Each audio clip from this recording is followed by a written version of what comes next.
앞 예배도 그랬지만 지금 예배도 예배 30분 전에 본당과 부속실이 꽉 차면서 어떻게 보면 성도들이 지금 터질 듯한 기대감으로 이 예배를 드리고 있습니다.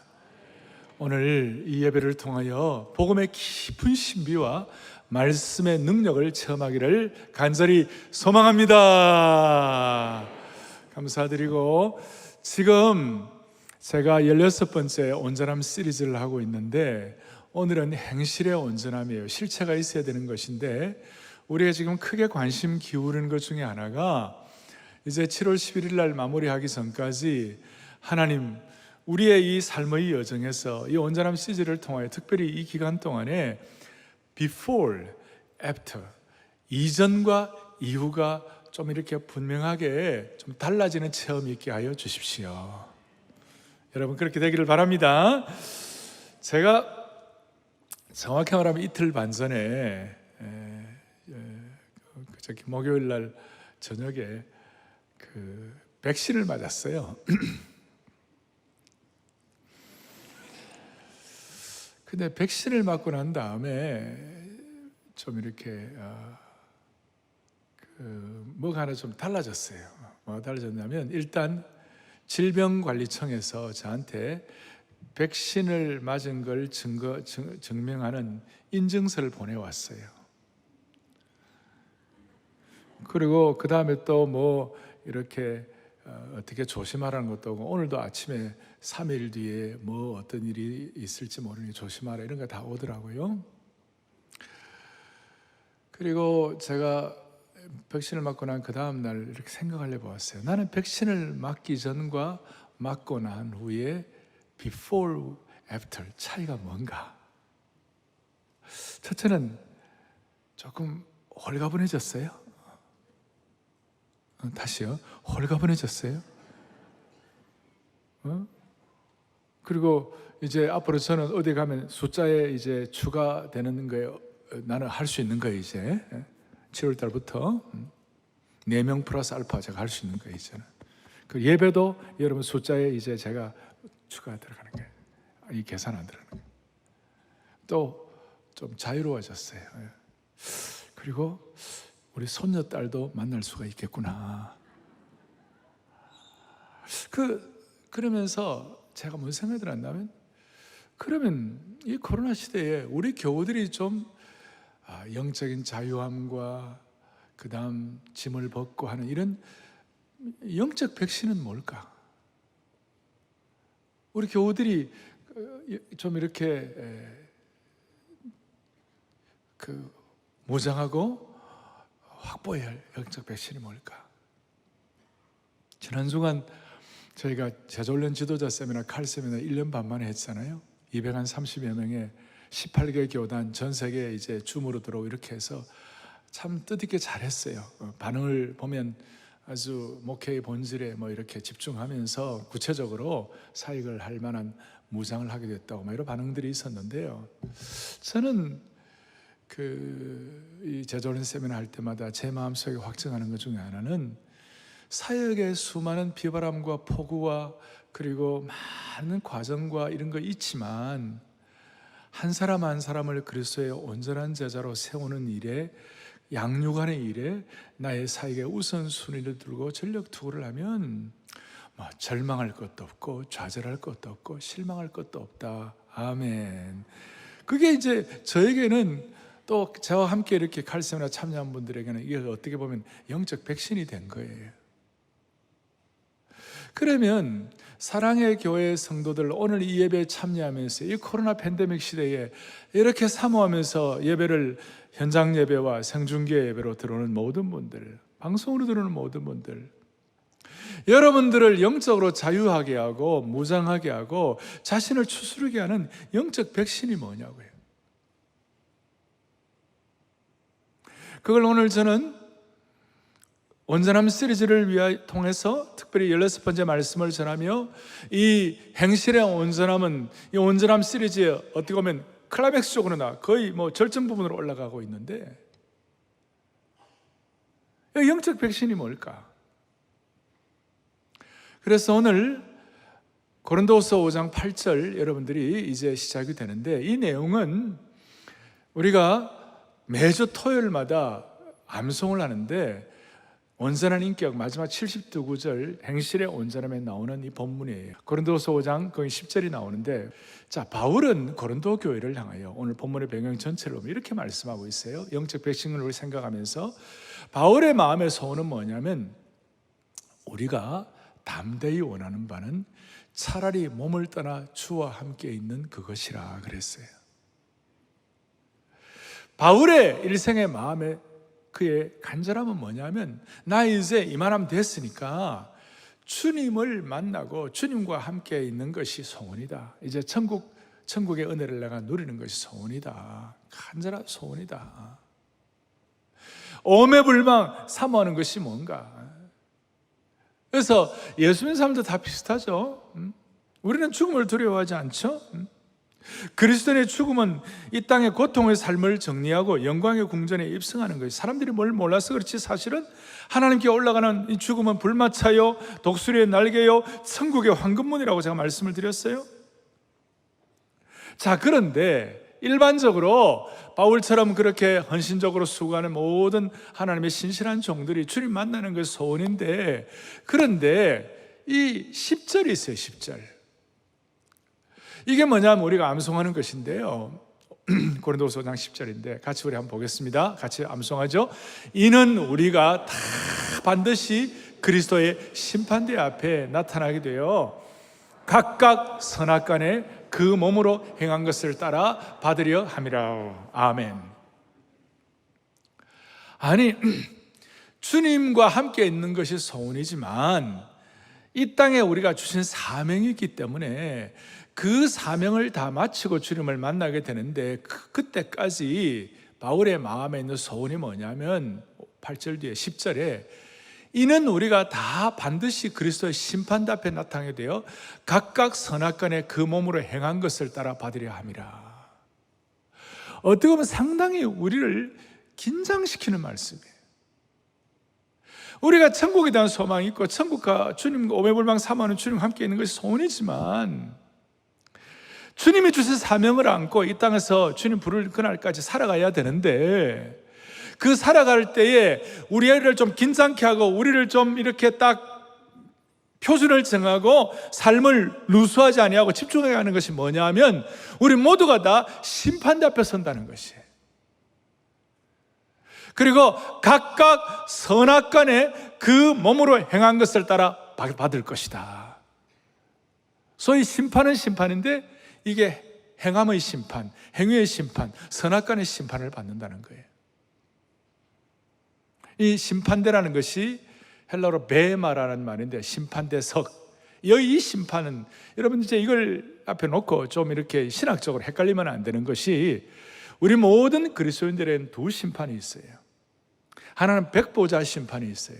이 백보자 심판이라는 것은 영원한 불못에 들어가는 것, 소위 세상에서 말하는 영원한 형벌, 지옥에 가는 거예요. 영원한 이 천국에 대한 소망을 가질 수 없는 이 백보자 심판은, 그 백보자 심판은 우리의 행위로 가는 게 아니고, 그 백보자 심판의 구원은 어떻게 받느냐?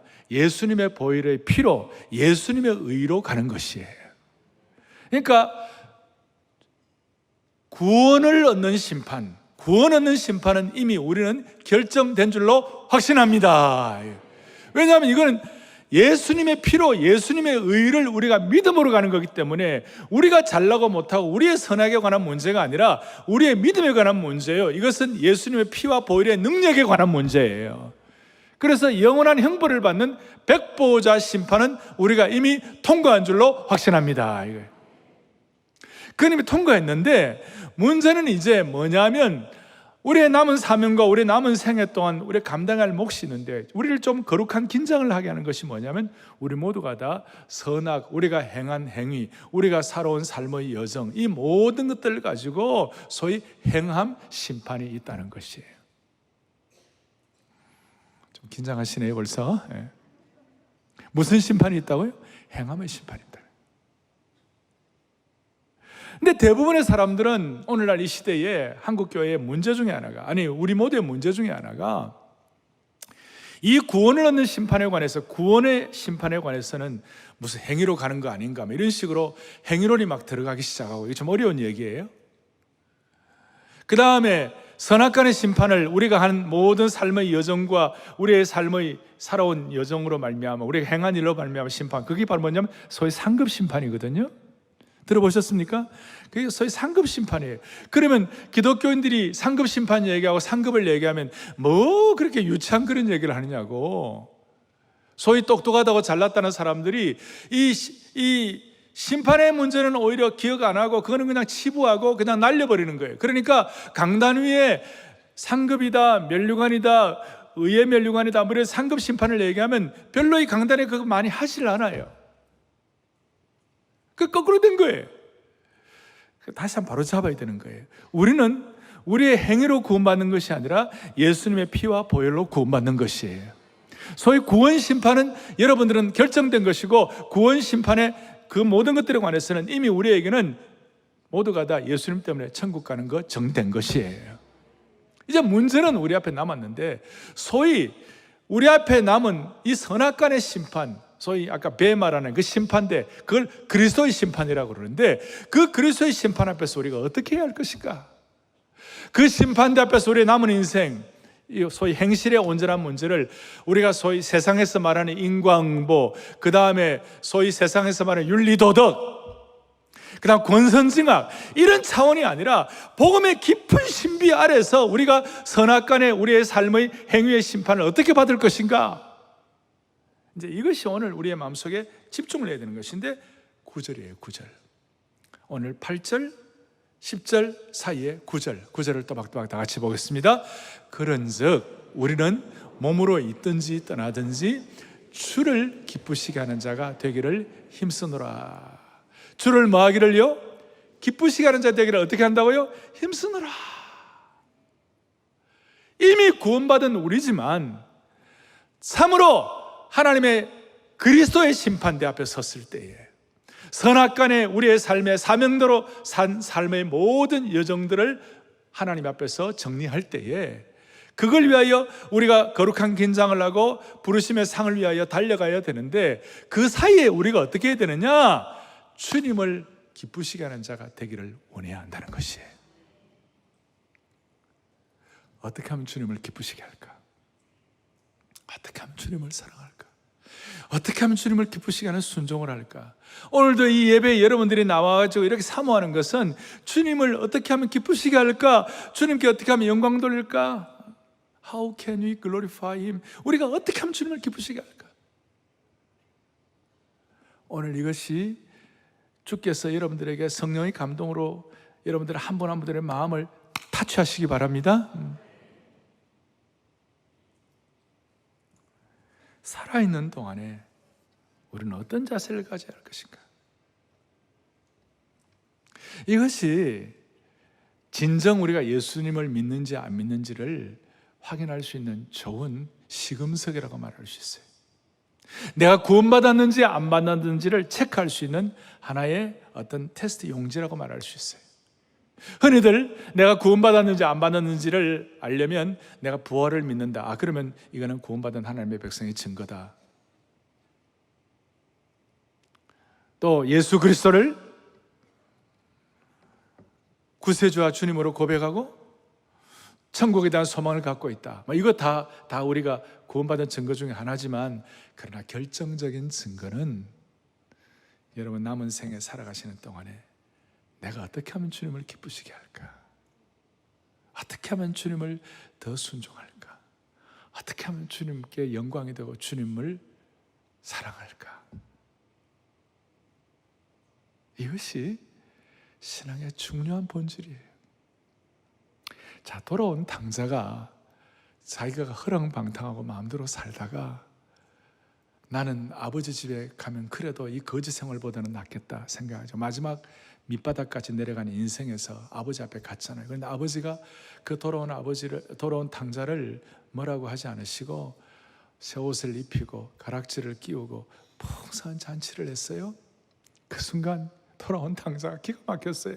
아버지, 나는 이런 아들의 대우를 받을 수가 없습니다. 나를 일꾼으로 써달라고. 그러니까 아버지가 말해, 아니야, 무슨 말을 하냐. 너는 내 죽었다가 다시 살아온 아들이야.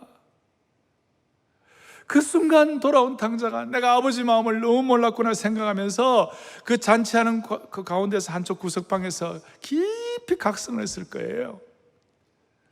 내 이 아버지 몰랐는데 이제 남은 인생을 어떻게 하면 아버지를 좀 기쁘시게 할까? 어떻게 하면 아버지 좀 마음에 드는 아들이 되어볼까? 어떻게 하면 아버지 말씀을 더 순종해 볼까? 어떻게 하면 아버지 더 사랑할까? 아멘. 이것의 연결로서 자연스럽게 바울은 빌립보서 3장 14절 같은 데 보면 부르심의 상을 위하여 달려가노라 그랬어요. 달려간다고 그랬어요. 자, 다시 정리합니다. 오늘날 거꾸로 하고 있습니다. 많은 사람들이 구원받는 것에 관해서 무슨 행위가 필요한 것처럼 막 그리 얘기합니다. 그거는 아주 잘못된 거예요, 신학적으로. 그리고 우리가 상급을 바라보고 하나님을 기쁘시게 하기 위해 상급을 바라보고 하는 이런 것들에 대해서는 무슨 상급 이런 거 유치한 것처럼 이렇게 생각하는 사람들 많아요. 아니에요. 그래서 제가 정리를 하면 하나님을 기쁘시게 하는 것과 상급을 바라보고 달려가는 것은 서로 은혜의 선순환이에요.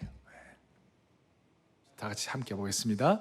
주님을 기쁘시게 하고자 하는 마음과 상급에 대한 거룩한 동기가 은혜의 선순환입니다. 아멘. 이게 이제 before, after를 위하여 여러분들이 좀 정리해야 할 것이에요. 7월 11일 날 전교우 리더 서임식, 성도 서임식을 할 거예요. 마치 어떤 취임을 하는 것처럼 성도 서임식을 그때 중요한 고백 중에 하나가 내 남은 인생을 어떻게 하면 주님을 기쁘시게 할까? 이것이 고백이 될 수 있도록 하려고 하는데 여러분 어떻습니까? 내가 어떻게 하면 주님을 기쁘시게 할까? 어떻게 하면 주님을 기쁘시게 할까? 이것이 집중되면요, 나머지 우리 삶에 일어나는 많은 일들은 다 기타 등등이에요. etc. 우수마발이에요. 우수마발이 뭔지 압니까? 말의 배설물과 소의 배설물이에요. 좀 더 쉽게 얘기할게요. 말똥소똥이에요. 나머지 인생에 이제 내년에 대통령은 누가 되나, 자식이 속을 썩이나 안 썩이나, 이런 것들 다 우스마발이에요. 아무리 좋은 자식도, 괜찮은 자식도 100% 부모 마음에 흡족한 자식은 아무도 없어요. 여러분 인간관계 잘하지만 아무리 좋은 인간관계도 처음에는 좋은 것 같지만 한결같이 평생을 잘 가기가 쉽지가 않아요. 그것 때문에 마음에 상처도 받고 다 그런데 내가 주님을 기쁘시게 하겠다는 목표가 분명하면요, 그런 것들이 좀 어려워도 다 그것은 우수마발이에요. 그것은 다시 우수마발 기타 등등이에요. 결국 우리는 하나님을 기쁘시게 하는 이 문제가 해결이 되면 환경이나 사람과의 관계에서 우리는 성숙할 수 있고 독립할 수 있고 before, after가 분명할 수가 있는 것이에요. 이것이 바로 전통적인 그리스도인, 그냥 어떻게 보면 습관적인 그리스도인의 삶과 생명력 있는 그리스도인의 삶과의 차이라고 말할 수가 있습니다. 이제는 내가 천국의 소망을 갖고만 살았다 하는 데서 한 단계 올라가가지고 주여 이제 남은 생에 사명 주신 대로 주님을 어떻게 하면 기쁘시게 할까로 올라가기를 원합니다. 자, 이걸 여러분들이 좀 도움을 드리기 위하여 제가 첫 번째 지금 주님을 기쁘시게 하는 거룩한 삶의 열망에 대해서 말씀을 드렸고, 이제 두 번째로 중요한 것은 그러면 여기에다 신학적 동기, 성경적인 근거가 확실히 더 좀 있어야 돼요. 제가 고린도서 5장 갖고도 말씀을 드렸지만 이 고린도 교회, 이 말씀을 받는 고린도 교회 성도들은 좀 복잡했어요. 책망받을 만한 일들도 하고 문제도 좀 많았어요. 그래가지고 바울 사도가 고린도 교회 교우들에게 오늘 고린도서 5장 뒷부분에 이 말씀을 하시면서 중요한 말씀을 한 거예요. 앞에 고린도서 3장에 이제 우리는 이미 구원받은 사람들이지만 너희들 삶이 좀 너무 복잡하다, 문제 있다. 예수님의 피로 우리가 구원받았지만 우리의 남은 생애가 중요한데 이거 어떻게 살아면 좋겠냐. 그 중요한 테스트가 있다. 그것이 뭐냐? 사람에게는 공적이란 게 있다. 업적이란 게 있다. 그 업적이 불로서 테스트를 할 것이다. 그 불로서 테스트할 때에 지피나 풀이나 이런 것들은 다 타서 없어질 것이고 금이나 은이나 보석은 영원히 남을 것이다. 너희들의 남은 인생이 이미 구원받은 자의 삶이라 하더라도 풀이나 집같이 타서 없어지면 안 되고 금이나 은이나 보석같이 영원한 것이 되어야 할 줄로 믿는다. 고전 3장 12절 보겠습니다. 이렇게 나와 있습니다. 만일 누구든지 금이나 은이나 보석이나 나무나 풀이나 짚으로 이 터 위에 세우면 각 사람의 공적 업적이 work 나타날 터인데 그날이 공적을 밝히리니 이는 불로 나타나고 그 불이 각 사람의 공적이 어떠한 것을 시험할 것이라. 그 15절은 이렇게 나와 있어요. 뭐라고 나와 있냐면 누구든지 그 공적이 불타면 해를 받으리니 그러나 자신은 구원을 받되 불 가운데서 받은 것 같으니라. 14절 보세요. 14절에 보면 만일 누구든지 그 위에 세운 공적이 그대로 있으면 상을 받고 금이나 은이나 보석같이 있는 것을 갖고 있으면서 지금 이 얘기는 예수 안 믿는 분에게 얘기하는 거예요? 예수 믿는 분에게 얘기하는 거예요? 이미 예수 믿고 구원받은 예수님이 내 구세주라고 고백하는 사람들에게 주시는 말씀이에요.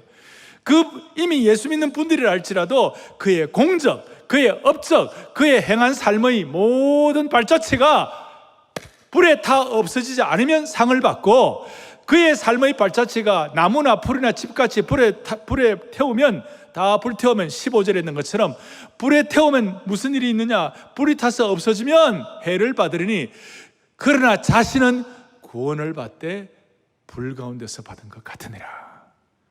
그래서 여러분 어릴 때 저는 부흥사 목사님들의 그런 얘기 들었어요. 불 가운데서 받은 구원만 받지 마라. 불 가운데서만 받은 구원 받지 마라. 불에 타서 없어질 그 정도만 그런 거 하지 마라. 그러면서 천국에 개털모자 얘기해서 개털모자. 의로운 면류관이 있고 부끄러운 것이 있다. 오늘 우리 마음속에 하나님 앞에 어떻게 하면 하나님을 기쁘시게 할까? 어떻게 하면 주님을 더 사랑할까? 이것이 동기가 되려면 우리의 남은 인생 사명을 가지고 살아가는데 불에 타서 없어질 나무나 짚이나 풀처럼 그런 거 공적이 되지 말고 은이나 금이나 보석같이 되기를 바란다. 그렇게 될 때 하나님께서 상급을 주실 것이다. 그 상급은 무슨 유치한 그런 것이 아니라 여러분 자식이 부모에게 칭찬받으려고 하는 것은 잘못된 거예요? 잘된 거예요? 아니 자식이 부모에게 내 부모에게 좀 기쁨 돼야지 나 우리 부모에게 좀 칭찬받아야지라는 그런 자세는 잘된 거예요? 못된 거예요? 잘된 거죠. 부모가 칭찬하든 말든 그 다음 어릴 때부터 아무런 관심도 없고 그럼 걔는 좀 이상한 애예요. 걔는. 그래서 바울은 앞에 고린도전서 3장 8절에 뭐라고 이렇게 말하시죠. 함께 우리 크게 합독하겠습니다. 각각 자기가 일한 대로 자기 상을 받으리라. 아멘. 각각 자기 상을 받은 대로. 그래서 성경에 이 상급을 비유를 위하여 도움이 되는 비유가 나오는데 누가복음 19장에 보면 열 문화의 비유가 나와요. 문화의 비유가 나와요. 이 문화의 비유를 위하여 제가 다시 한번 정리하면 아까 우리가 지금 선악간에 행한 일에 심판되는 배 말하는 심판되는 유죄, 무죄를 가리는 심판이 아니고 이미 우리는 그리스도 예수 안에 있는 자에게는 결코 정죄함이 없기 때문에 이미 이 심판의 문제는 해결된 줄로 믿습니다. 소위 신학적으로 말하면 백보자 심판의 문제는 해결이 된 것이에요. 이제 남은 선악간에 행한 우리 공적 심판을 받는 거예요. 그것이 누가복음 19장에 한 문화를 가지고 열 문화를 남긴 사람에게 주인께서 뭐라고 그랬냐? 내가 열 고을을 너에게 맡기리라. 또 한 문화를 가지고 5 문화를 남긴 사람에게는 내가 5 고을을 맡기리라. 그런데 한 문화를 가져온 한 문화를 수건에 싸가지고 그냥 어떤 사람은 한 사람은 그냥 그대로 한 문화만 그대로 가지고 왔어요. 그 사람은 책망받고 그 문화를 빼앗아 10문화 있는 자에게 주라고 그랬어요. 이건 달란트 비유하고 조금 달라요. 사랑하는 교우들이요, 오늘 우리의 삶에, 우리의 재능, 우리의 시간의 모든 문화, 탤런트들을 하나님 앞에서 상급받을 자로, 하나님을 기쁘시게 하는 자로 준비되는 축복이 있기를 바랍니다. 이걸 조금 더 구체적으로 설명을 하면, 신학적으로 좀 더 정리를 하면, 하나님 우리를 왜 창조하셨나? 이미 구원받은 하나님의 백성들을 향하여 하나님 우리를 왜 창조하셨나? 그 유명한 에베소서 2장 10절에 Purpose Driven Life, 그 유명한 목적 있는 삶. 이미 예수 믿고 구원받은 사람의 목적은 뭐냐? 에베소서 2장 10절 크게 우리 또박또박 같이 합독합니다. 우리는 그가 만드신 바라 그리스도 예수 안에서 선한 일을 위하여 지으심을 받은 자니 이 일은 하나님이 전에 예비하사 우리로 그 가운데서 행하게 하려 하심이니라. 아멘. 여러분과 저를 하나님이 창조하신 이유가 뭔가? 구원의 은혜를 주신 이유가 뭔가? 예수님의 피값만큼 귀한 존재로 만드신 이유가 뭔가? 그것은 바로 그리스도 예수 안에서 선한 일을 위하여 지으심을 받았다. 선한 일, 착한 일. 이제 이게 전에는 이게 무슨 뜻인가 감이 잘 안 잡힌 분들도 이 말씀 가운데 우리가 이미 구원받은 자이지만 우리가 남은 인생 사명자로 살아가기 위하여 우리가 해야 할 중요한 목표는 하나님을 기쁘시게 하는 것인데, 하나님을 기쁘시게 하는 일은 바로 주님 안에서 선한 일을 할 때에, 금이나 은이나 보석 같은 일을 할 때에 하나님이 축복하시는 것이다. 그것 때문에 하나님이 우리를 창조하신 것이다. 첫 번째 창조의 원리예요. 창조 원리. 두 번째로는 마태복음 5장 16절 유명한 말씀인데 다 같이 또박또박 보겠습니다. 너희 착한 행실을 보고 하늘에 계신 너희 아버지께 영광을 돌리게 하라. 우리의 남은 인생 주님 어떻게 기쁘시게 할까? 우리의 착한 행실을 보고 하나님께 영광이 올려진다는 거예요. 그 소위 이것이 영광의 원리예요. 사랑의 교회 오늘 예배드리는 모든 분들, 온라인 오프라인 생중계로 들어오는 모든 분들, 여러분들의 남은 삶의 행실 때문에 하나님께 영광이 되기를 바랍니다. 그러니 이것은 세상 사람들의 공적사상, 공로사상 이런 것들과는 달라요. 이건 피해 복음의 은혜를 통하여 우리가 하나님께 영광 돌리는 삶인 것이에요. 일반 세상들이 생각하는 어떤 무슨 인과응보다 그런 차원이 아니에요. 하나님께 영광되는 거예요. 그리고 착한 행실의 영광의 대상이 사람이 아니에요. 무슨 착한 행실을 해가지고 사람들에게 무슨 존경받고 사람들에게 인정받기 위한 것 정도가 아니에요. 오히려 우리는 하나님께 영광이 되는 것이 우리의 행실의 목표인 것이에요. 사람들에게 그건 차선이에요.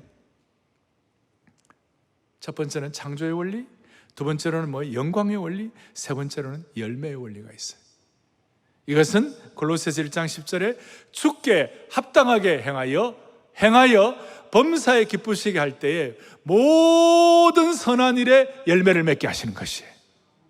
그리고 하나님 아는 것을 살아가게 되는 것이에요.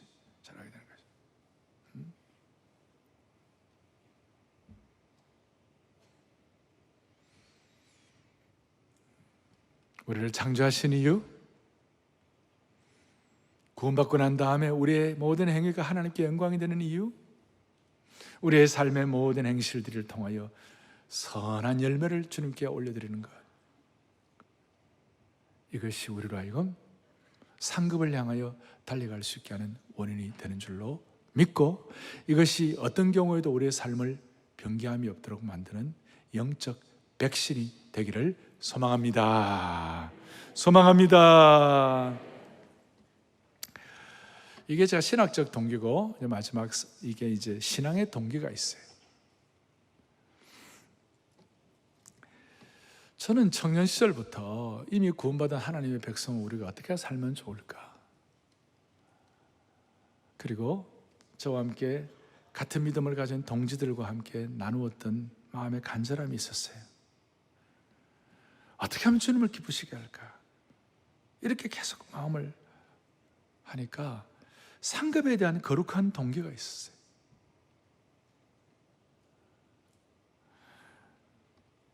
지금 제가 다시 갑니다. 상급을 얘기하면 인문학적으로 지성적으로 대단한 분들은 상급을 폄하하고 치부하는 경향이 있어요. 그래서 어떤 목회자들이나 어떤 신학자들이 상급을 가르치지 아니하고 상급을 희석시키는 분들도 있어요. 이것은 어리석은 것이고 하나님을 모르는 것이에요. 우리는 지금 제가 말하는 이 상급은 도덕윤리나 인과응보나 권선지각을 뛰어넘는 것이라고 말씀을 드렸어요.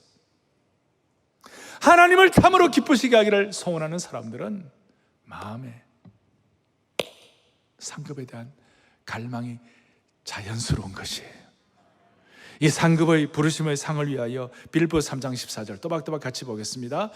하나님이 위에서 부르신 부름의 상을 위하여 달려가노라. 달려가노라.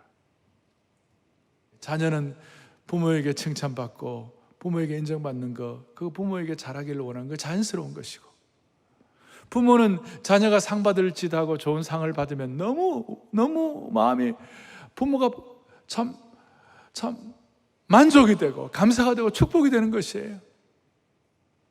졸업식장에서 내 자녀가 최우수, 최우등상, 최고의 상을 받았다. 그런데 부모가 난 아무렇지도 않아. 그런 부모 있어요. 그 상을 받지 못하는 다른 부모를 보면서 표정 관리하는 거예요. 내 자식이 최고의 상을 받았다 그럴 때 그 부모의 그 보람은 뭘로 바꿀 수 없어요.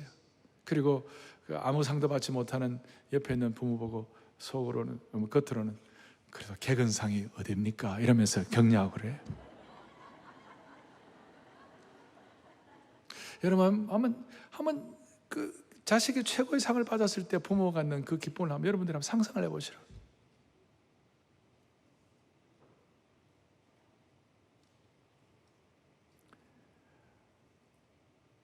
상을 받는 사람도 좋고, 그 다음 부모도 좋고, 수요자도 좋고, 꼭 마찬가지. 진짜 구원받은 사람은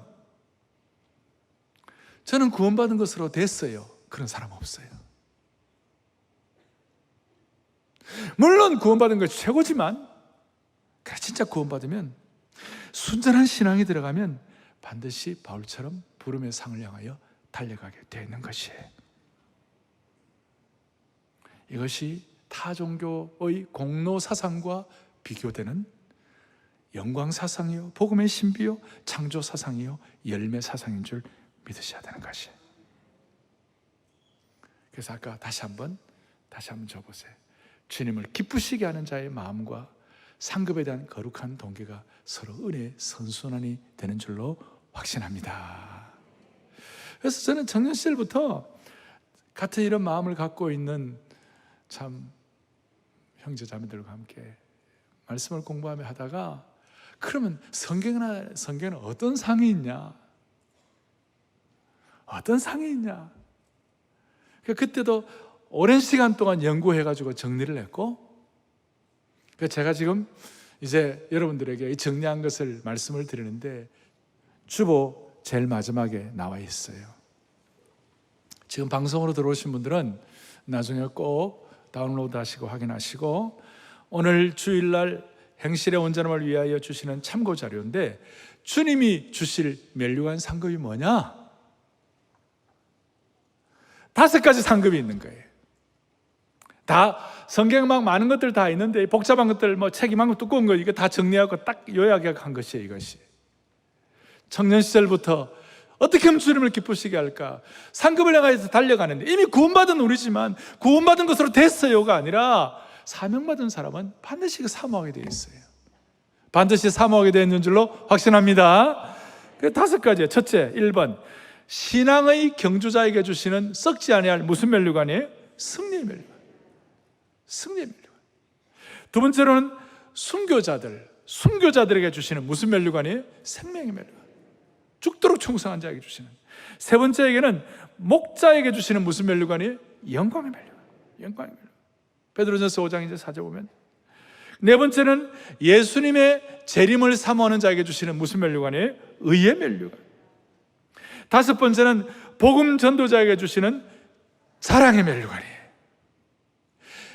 여러 해석들이 있고 여러가 있겠지만 다 총정리하면 저와 여러분이 앞으로 받을 면류관은 이 5가지예요. 사명자로서 어떻게 하면 주님을 기쁘시게 할까? 다시 얘기합니다. 공로사상, 인과응보, 도덕윤리,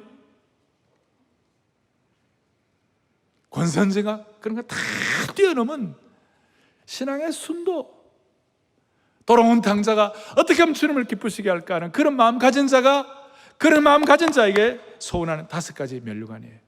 그런데 이거 한 번만에 잘 안 외워져요. 외우는 방법이 있어요. 승리자는 생명을 얻고 영광 의자에 앉는다. 자, 승리자는 생명을 얻고 영광 의자에 앉는다. 승리자는 승리자의 면류관. 뭘 얻고요? 생명의 면류관. 그 다음에 뭐예요? 영광의 면류관. 그 다음에 뭐예요? 의의 면류관. 그 다음에 자에 앉는다. 뭐예요? 자랑의 면류관. 우리가 영광의 찬양대가 있어요. 암예배 때 영광 찬양대 보면 그랬어요. 승리자는 생명을 얻고 영광 찬양대 의자에 앉는다. 5가지. 이 5가지를 제가 차근차근 좀 설명을 조금 더 드리겠습니다. 첫 번째, 첫째 상급은 신앙 경주자에게 주는 무슨 면류관이라고요? 썩지 아니할 승리의 면류관.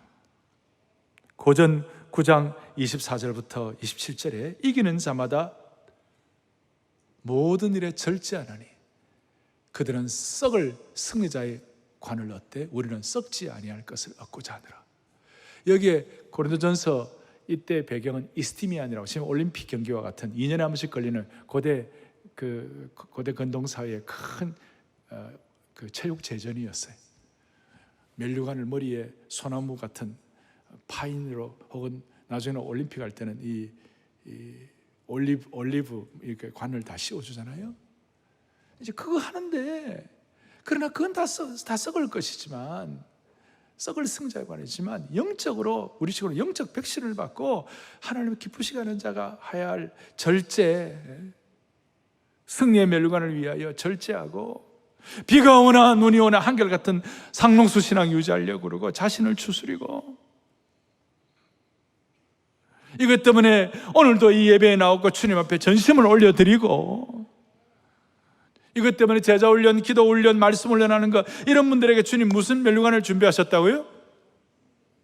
승리의 면류관을, 썩지 않은 승리의 면류관. 오늘 이 자리에 있는 여러분들 모두는 다 승리의 면류관의 대상인 줄로 확신합니다. 두 번째로는 순교자에게 주시는 생명의 면류관이에요. 이 요한계시록 2장 10절이에요. 요한계시록 2장 10절, 내가 죽도록 충성하라. 그리하면 내가 생명의 면류관을 내게 주리라. 오늘 거기에 보니까 어떠한 환난과 핍박이 있어도 예수님께 죽을 만큼 충성한 자, 순교자, 이들에게 주는 면류관. 요한계시록 2장은 서머나 교회에 주신 말씀이에요. 제 초대 서머나 감독이었던 초대 교부 폴리각 감독은 순교했어요. 순교자에게 주시는 면류관이에요. 그러니까 내가 죽도록 충성하라, 그 말은 내가 죽을 때까지 충성하라, 그 뜻보다도 죽을 만큼 충성하라, 순교할 만큼 충성하라. 죽을 때까지가 아니라 죽을 만큼.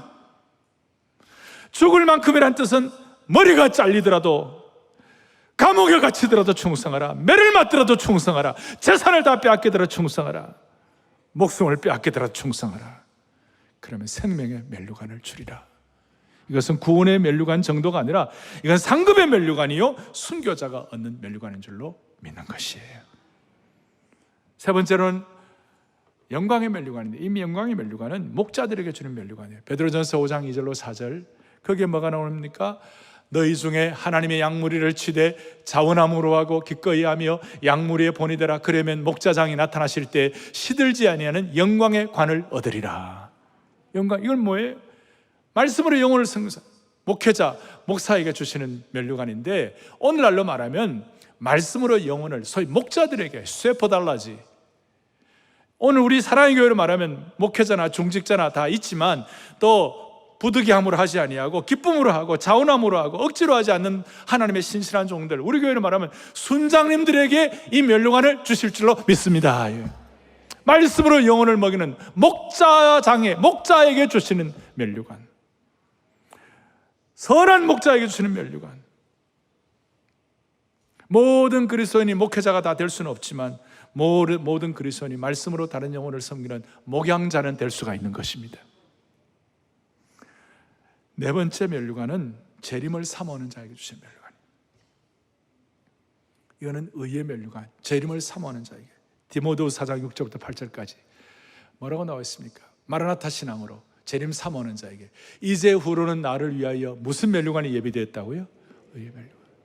주 곧 의로우신 재판장이 베마 그 심판대에서 그날에 내게 주실 것만이 아니라 주의 나타나심을 사모하는 모든 자에게니라. 할렐루야.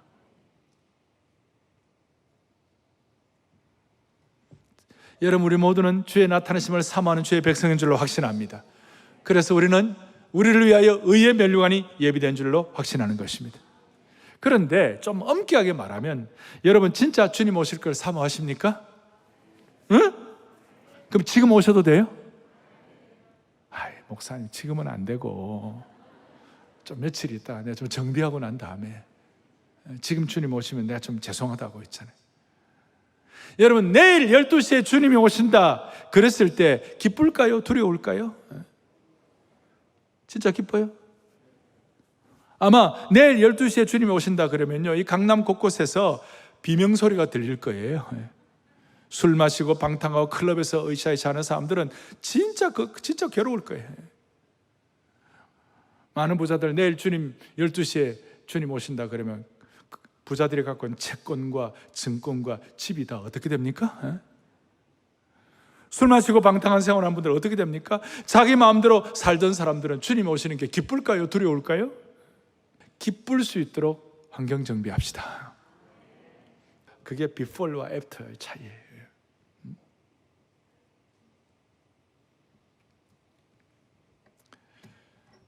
8절에 나오는 주의 오심을 사모하는 사람들이 누굽니까? 바로 우리 교회 성도님 줄로 믿습니다. 이것 때문에 제자 훈련하고, 이것 때문에 큐티하고, 이것 때문에 잠들기 전에 고개를 숙여서 기도하고, 드디어 우리는 거룩한 신부로서 자신을 단장하고 신랑을 만나기를 사모하는 그런 밝고 행복한 종말론으로 무장된 사람들, 드디어 요한계시록 22장 20절 성경 제일 마지막 부분 마지막 절, 아멘 주 예수여 오시옵소서. 마라나타. 아멘. 창세기부터 시작 1189장 다 요약한 것이 아멘 주 예수여 오시옵소서. 얼마나 영광스러워. 그래서 우리 마음속에 언제 주님이 오시려나. 온갖 세상의 풍파로 사면 초가에서 인생의 어려운 가운데서도 언제 주님 오실까. 하나님의 나팔 소리 천지진동할 때에 주 오시면 천국에서 주는 것, 그가 사모하는 그것이 우리의 현재의 어려운 모든 상황들을 이겨낼 수 있는 근본적인 복음의 신비가 되는 겁니다. 다섯 번째, 복음 전도자에게 주시는 자랑의 면류관이에요. 복음을 전하며 영혼들을 주님께로 인도한 자가 받는 면류관이 바로 뭐냐 하면 사랑의 면류관이에요. 거기에 데살로니가 교회를 향하여 바울이 뭐라고 했어요? 살전 2장 19절 20절에 우리의 소망이나 기쁨이나 사랑의 면류관이 무엇이냐? 너희가 아니냐? 너희는 우리의 영광이요 기쁨이니라. 빌립보 교회를 향하여 빌립보 4장 1절에 그러므로 나의 사랑하고 사모하는 형제들, 나의 기쁨이요 면류관인 사랑하는 자들아. 우리를 통하여 예수 믿게 됐을 때 모두가 서로가 사랑의 면류관이 되는 것이에요. 예수 믿지 않는 남편을 복음의 은혜로 이렇게 구원했을 때 그 안에는 사랑의 면류관을 받는 것이에요. 오늘 이 사랑의 면류관의 주인공들이 되기를 간절히 바라는 것입니다. 우리 서로 사랑의 면류관이 되어야 되는 것이에요. 저는 이 면류관을 준비하면서 하나님 어떻게 기쁘시게 할까, 이 행실의 온전을 준비하면서 마음이 영어로 말하면 익사이팅해졌어요. 내가 받을 면류관을 생각하면서 청년 시절부터 정리한 그 영을 같이 나누면서 제 마음이 막 거룩한 감격으로 집중이 되었어요. 면류관 받으리 선한 싸움 다 싸우고 의의 면류관 새 예루살렘에서 정리하면 구원을 은혜로 받습니다. 맞습니까? 그리고 오늘 이 상급도 결국 크게 보면 은혜로 받는 것입니다. 이런 마음 주시는 것도 은혜예요. 이런 절제하고 달려갈 수 있는 것도 은혜예요. 이런 환경을 갖고 믿음으로 집중할 수 있는 것도 은혜예요. 우리 힘으로 상급을 향해 달려가지만 결국은 그것도 은혜로 되는 것이에요. 그러니 이런 마음의 소원을 가지고 before와 after를 딱 정리를 하면서 우리 모두가 다 주님의 심판대 앞에 서서, 제가 오늘 시간이 갔습니다마는 저는 어릴 때 우리 모친 부친 손을 잡고 수양회 갈 때, 요한계시록 수양회, 그 당시에 이성복 목사님 이런 분들 하면요 시간 가는 줄 몰랐어요. 그리고 그 어른들이 이 상급 심판 이런 거 얘기하면요 너무 좋았어요. 이거는 공로 사상에 관한 문제가 아니고 이건 복음의 신비에 관한 것이에요. 오늘 이런 마음을 가지고 우리가 마음에 덩실덩실 마음에 춤을 추면서 우리가 주님을 기쁘시게 하는 삶의 현장이 될 수 있도록, 그래서 before와 after, 이전과 이후가 분명한 영적 백신을 한 분 한 분 다 받아 누리기를 바랍니다. 하나님 아버지, 이 자리가 옛날 우리 선조들이 받았던 은혜의 사경회가 되게 도와주십시오. 옛날 신앙 선배들이 그 어려운 초근 목피와 고통의 시기 가운데서도 하늘나라 상급을 바라보며 한결같이 달렸던 그 신앙이 개성 발전되는 시간 되게 하여 주옵소서. 코로나 백신, 코로나의 이 어려운 팬데믹 상황 가운데서도 이 영적 백신을 가지고 모두가 다 승리하게 하여 주시옵시고, 모두가 다 하나님 앞에 상 받을 자 될 수 있도록 도와주옵소서. before와 after가 분명한 삶을 허락하여 주시기를 원하옵고, 우리 주 예수 그리스도를 받들어 간절히 기도 올리옵나이다.